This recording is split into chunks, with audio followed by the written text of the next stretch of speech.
had come earlier to do some other projects that were just very loose ideas. I didn't know what I was going to do, but one was really overtly biographical, and it was to go to the offices of my hometown newspaper, which was like the Wayne Westland Eagle, and to shoot pictures out of the bound newspaper copies of what I thought constituted local culture, and it was a way to kind of examine my roots.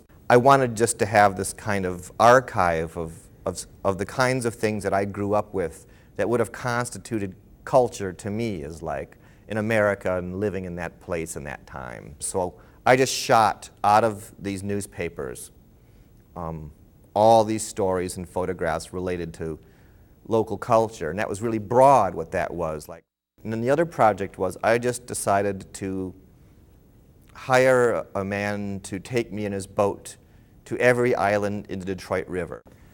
So it was kind of this fantasy exploration. Like I had never been to any of these islands except Boblo Island, and I didn't know how many there were or what they were like. And so also it was something that was really outside of my experience, like growing up in the suburbs and in Detroit. While I was going to those islands, I discovered this one island that seemed to have been a dump site in the 20s or 30s because it was all very old material in which all paper kinds of products or wood things had rotted away, and it was just glass and ceramics. And so I kept thinking about this material, and when I was approved to do this this project here, I decided that that material would make up my sculpture. And at that time, I didn't really know what that sculpture would be, but I was going to use this material.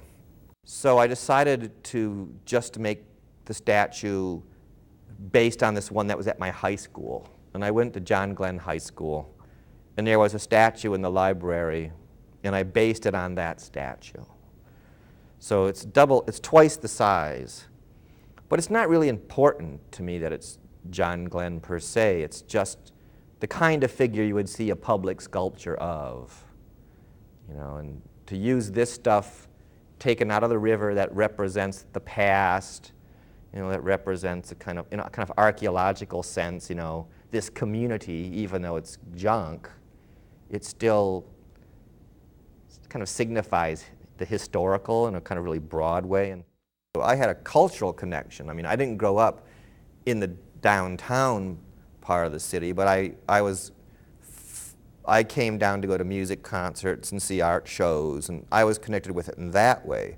But in another sense, I was also part of this suburban culture, and it's also a very segregated city. So, and especially when you look at these newspaper things, it's like there's hardly any people of color in them, which is amazing because the very next, you know, suburb, Inkster, is primarily black.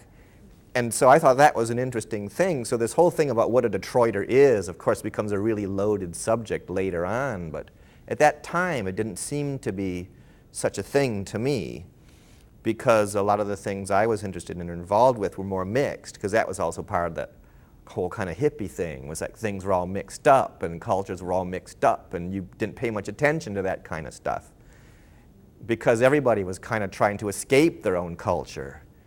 Detroit also, to me, in a way, is more of a mythic place. I'm not involved in it as a real city anymore, you know. It's like I can only talk about this period then, you know, and that's the only thing I really feel comfortable talking about.